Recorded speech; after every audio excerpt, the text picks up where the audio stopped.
We begin this week's episode with a lament for the English guitar player, singer, songwriter Chris Rea. A man who wrote one of the very, very few Christmas songs that I actually enjoy. The song, Driving Home for Christmas. And the ingredients of a Christmas song that I actually enjoy, especially a pop Christmas song that I actually enjoy, tend to be that it's so bad that it's kind of great. And Chris Rea did that. Driving Home for Christmas is so bad that it's also kind of great. And I spent some time today just listening to several of the multitude of covers that exist of that song. And I got to tell you, they severely threatened my Christmas spirit. And I shall attempt to wax semi-eloquent about it after we do the thing.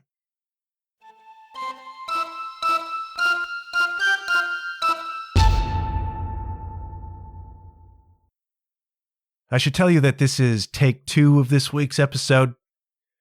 Take 1 turned into something of an unexpected diatribe, more suitable perhaps to New Year's Day than to Christmas Eve. This is supposed to be, after all, a peaceful time of the holiday season. You may picture dim lights, lit up Christmas trees, glasses of wine with your friends and family. Not when you want Susan Powder to burst into your living room and start yelling at you. And so I paused at a certain point, that recording, and thought, not all that festive. Maybe we should just back off and try again.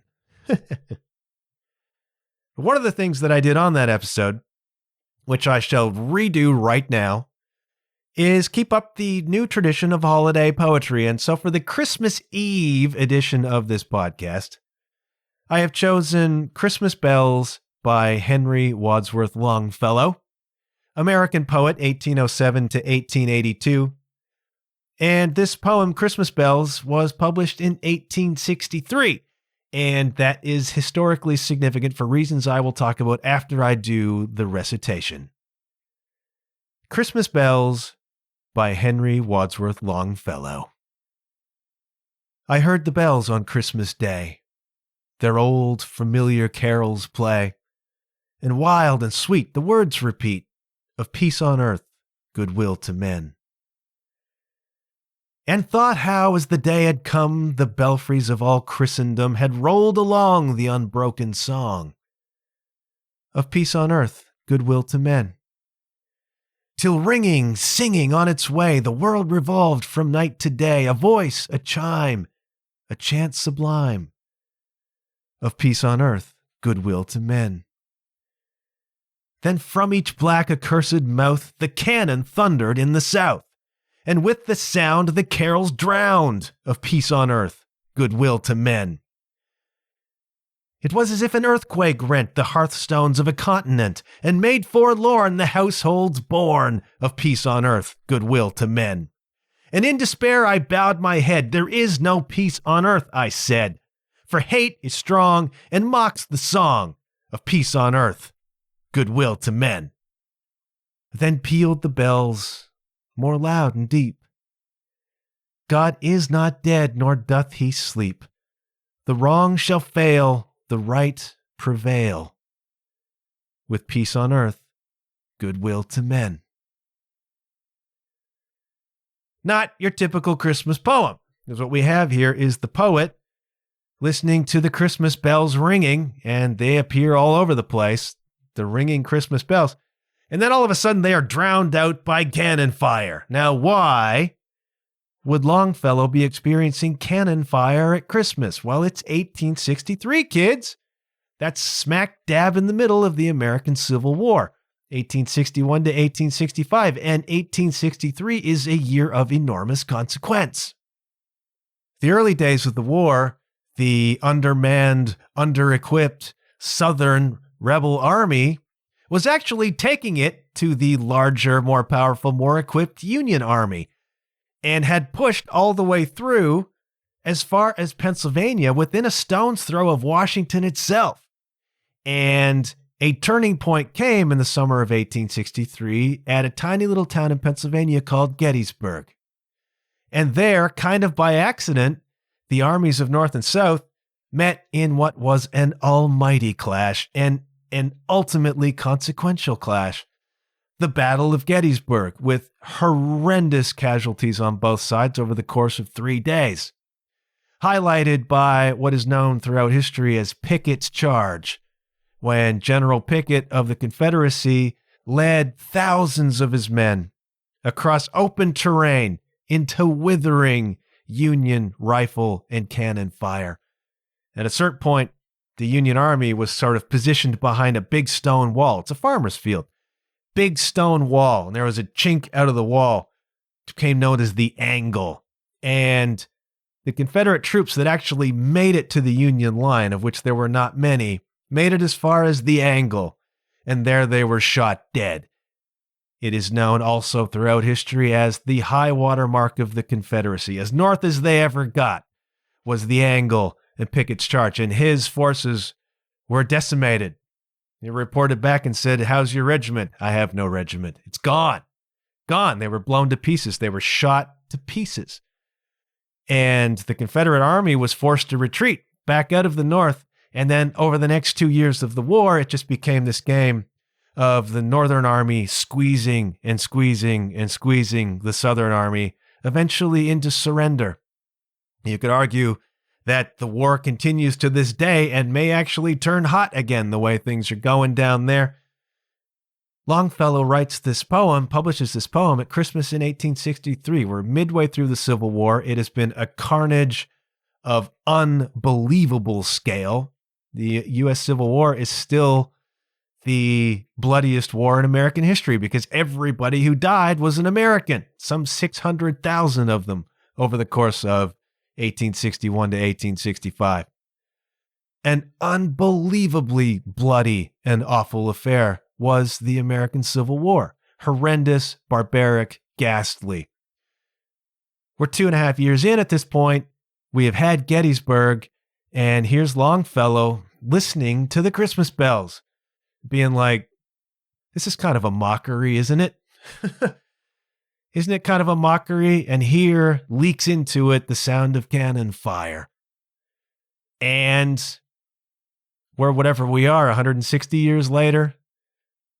And still we sit here waiting for peace on earth, goodwill to men. Now, this is a recurring theme of Christmas poetry throughout the ages.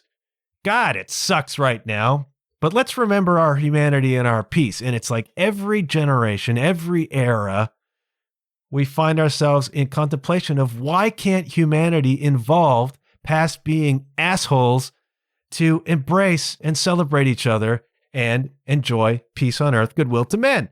And we find ourselves there again. We think of all the stuff that's going on that's heinous, all the stuff that's going on in which people are being injured, killed, slaughtered, discriminated against, mistreated, abused.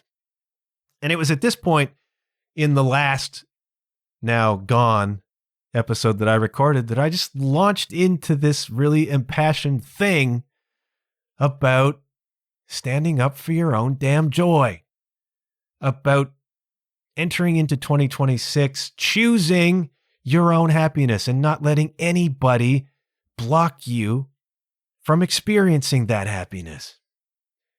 And it got intense because I know people in my own life who are right now having their joy ravaged by other people, who are not choosing to use the power they have to exert choice in their own lives for reasons. Nothing is ever black and white. And I've experienced it myself. I mean, I've talked a lot lately about how my mission in life is becoming talking about being held back by fear and the ways in which we feel shackled that we are not. You know, change is a choice away. Change is one decision away. And the older I get, I just realize how frigging short life is. And I realize the extent to which so many of us sacrifice our own happiness on behalf of people who do not deserve or do not have the right to take that from us. But we are also all of us in our own place and in our own time. I'm thinking about how Christmas Eve, is supposed to be kind of a quiet, reverential, thoughtful moment of the year. My former spouse and I, many years ago, used to attend midnight mass on Christmas Eve because her mom was Catholic, and one of her favorite things was to get her family to go with her to midnight mass. I grew up evangelical. I grew up with the Christmas service being somewhat reverent, but, the Protestant church is always a little more jumpy, especially the Pentecostal church. And I always used to really actually appreciate midnight mass because I found in that service and in those buildings just a quiet, contemplative, spiritual, introspective environment. And I really liked that.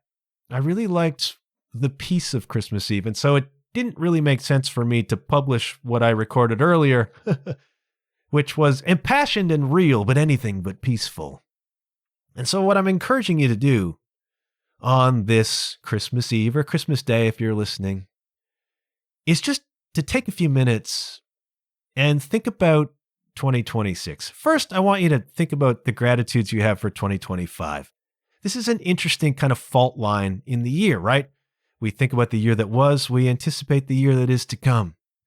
And I want you to take a few minutes and really think about what you're grateful for that came along in 2025. I've talked a little bit about my own experience over the past couple of episodes. It's been a hard year. There's been a lot of loss. It's been difficult trying to navigate our way through this separation, but be conscious and compassionate and good to each other. And we've done fine with that, but it's still a difficult situation. We're lucky that my former spouse and I are reasonable people and don't want to hurt each other, want the best for each other. And that goes a long way towards helping you separate amicably. But still difficult, right? But there's been really good stuff too in this year. The gigs I've played and the people in my life and the people I've met who are just utterly transformative for me. And I would not change anything if it meant losing some of those people right now. And so I hold on to a great deal of gratitude for that. And I am grateful that the separation process has been as conscious as it has, because I know it's really not easy for most people and it's bloody heinous for a lot of people. I've been very lucky. I've been healthy, and as difficult as the year has been, there's been a lot to be grateful for. The travel I've done, whatever.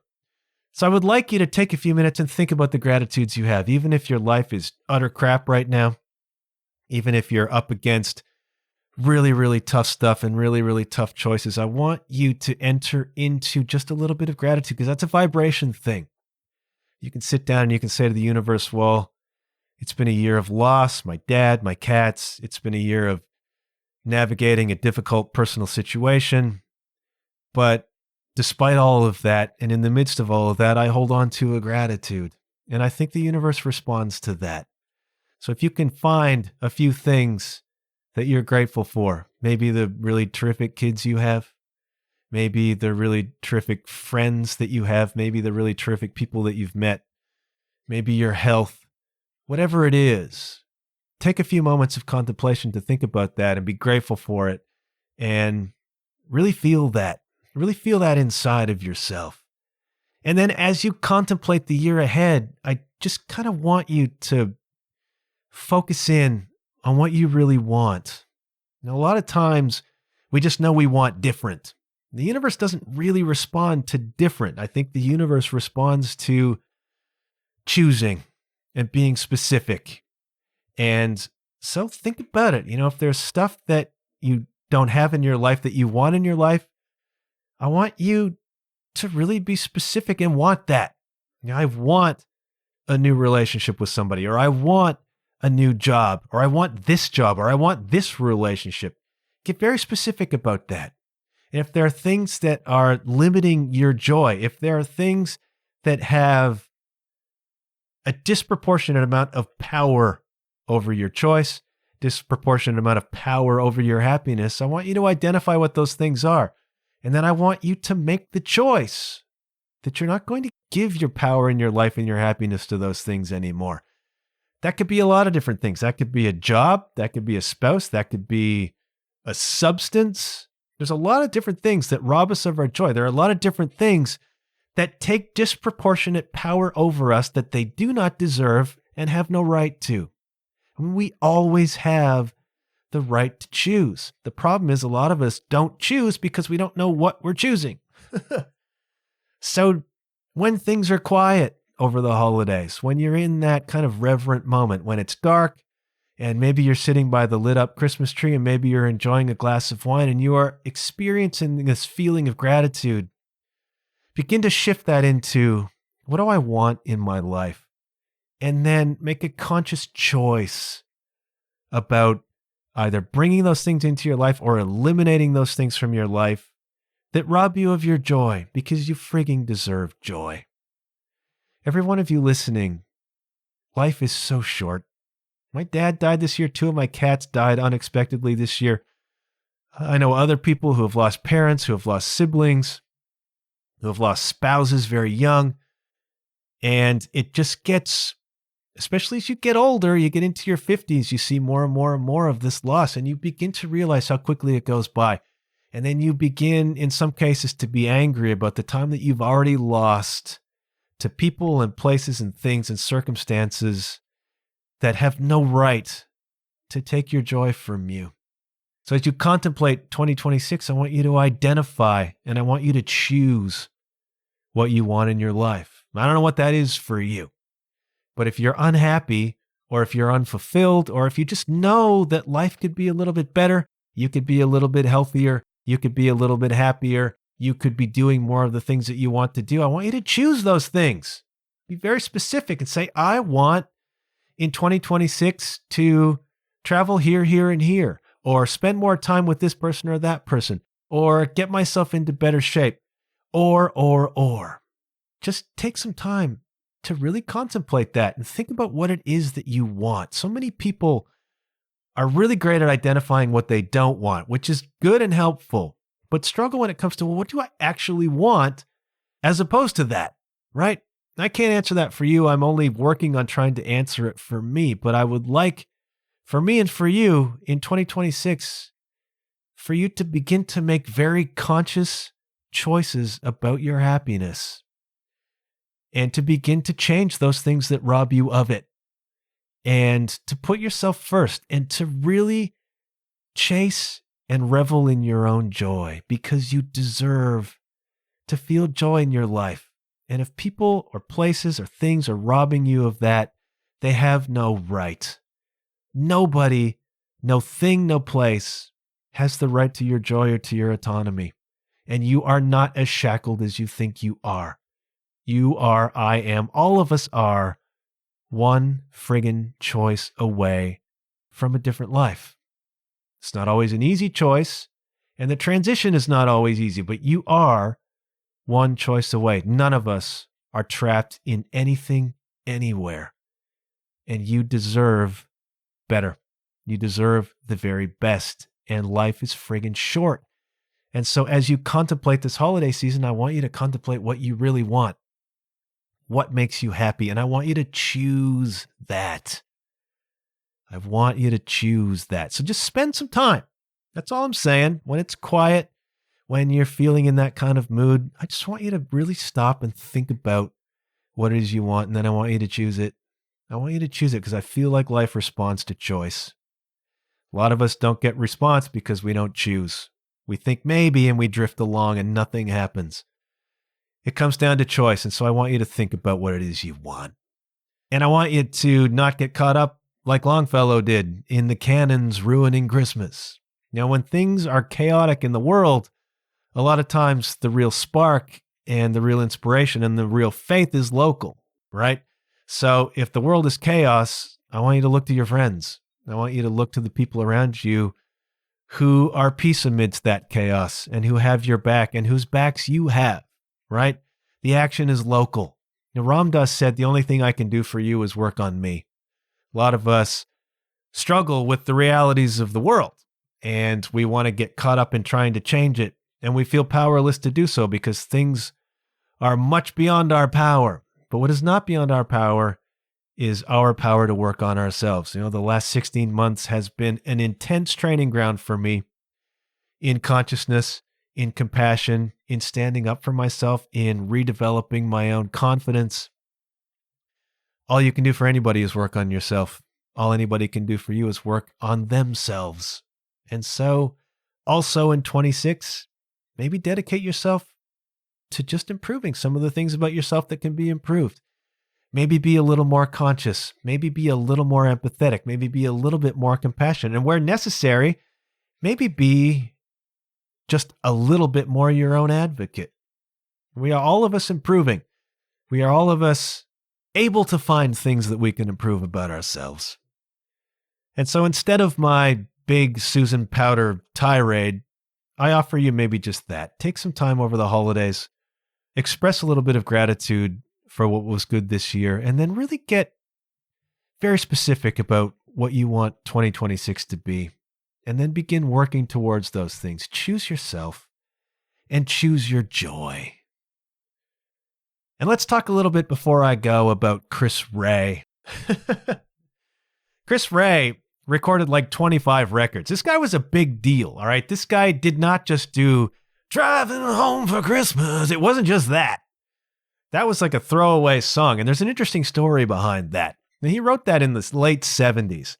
Dude, he's like 74 when he died. He'd been around a long time. And he'd been active since the 70s. And he had some hits. Like, he was a big deal for a minute. And you may have heard the song, Fool If You Think It's Over. Remember that one? That was his first big hit. That was a big hit in the States. But there came a point where I think he got dropped from his label. It was like 1978, Christmas time. He's at Abbey Road friggin' Studios. The guy comes from Middlesbrough, and he gets dropped from his label. He's at Abbey Road. They're like, get out. He's going to drive home for Christmas. Why is he going to drive home for Christmas? Because it's cheaper than the train. Dude's got radio hits, can't afford the friggin' train, just got dropped from his label. So he sends for his wife, to whom he was married for, 50 years probably. She comes down and picks him up, and they're driving, quite literally driving home for Christmas. And his life is falling apart. It's like, I lost my record label deal. I had just had to exit Abbey Road friggin' Studios, and I'm driving home with no real idea, no real plan. And it's Christmas time.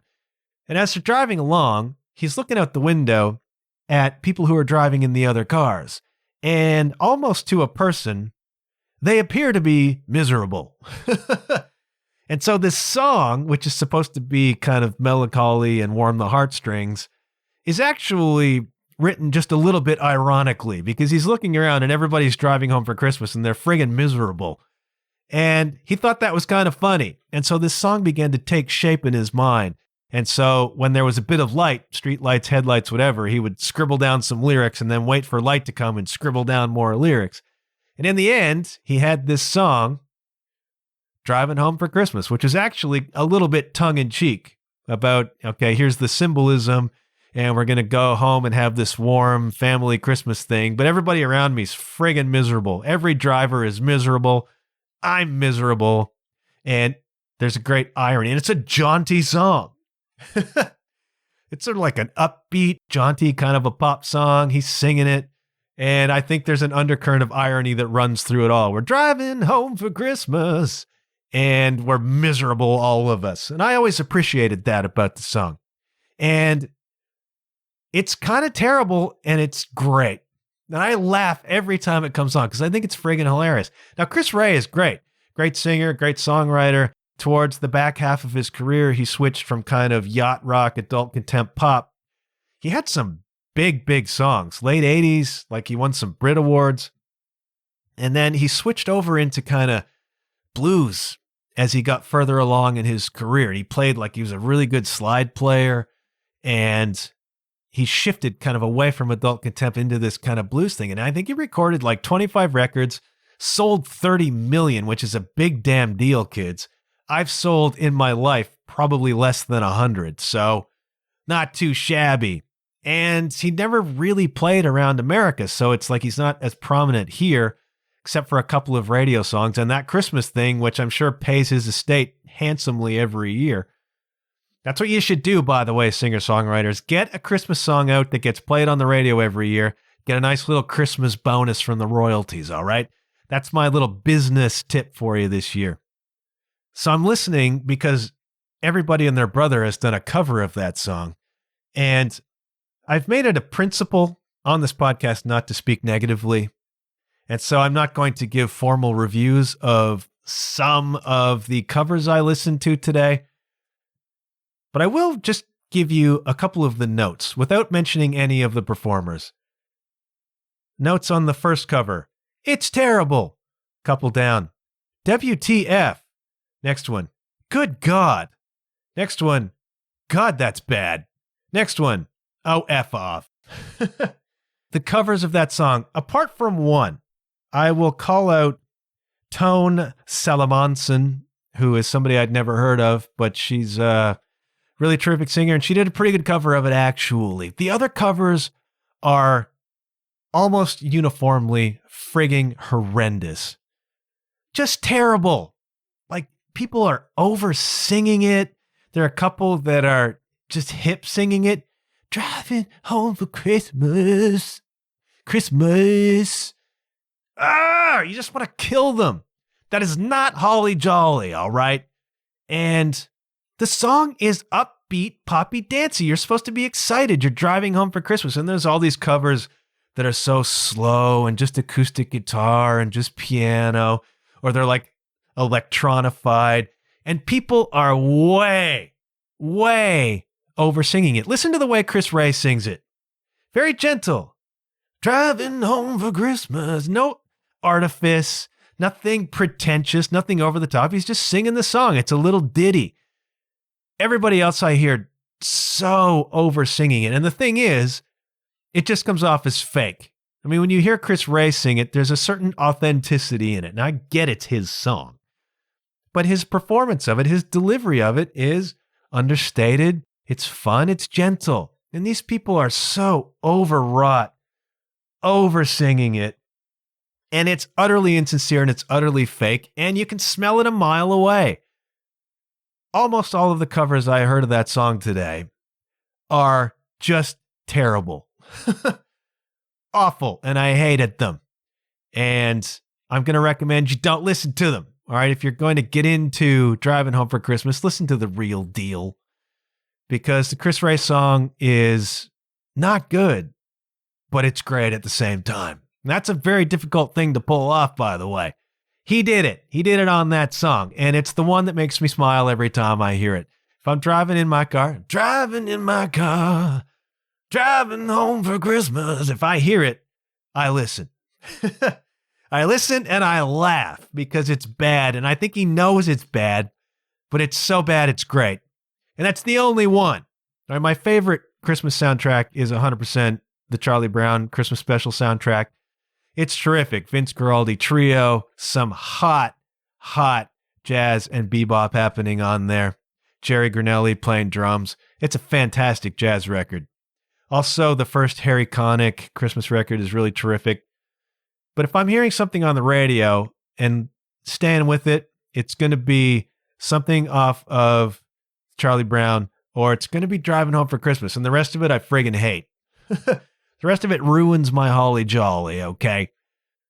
Really like that one, and I think many of the covers are just a complete sacrilege. So we give a lament to Chris Rea because he passed away this week, and I suppose there's a certain amount of irony in that too. The man most famous for a Christmas song passes away during the week of Christmas, and ain't that just like life? I'm going to wrap this because it's Christmas Eve or it's Christmas Day. I could do that like a hip singer because it's Christmas Eve or it's Christmas Day. And I wanted you to have a friendly voice in your ear holes if, like me last Christmas, you are alone. My Alone Christmas was great. My Alone Christmas morning last year with pancakes and Handel's Messiah and really good coffee was really terrific. So if you're alone this morning, if it's Christmas morning and you're listening, indulge it. If it's Christmas Eve and you're alone, indulge that too, especially if you're alone for the first time. Those of you maybe going through a separation, that first Christmas can be tough.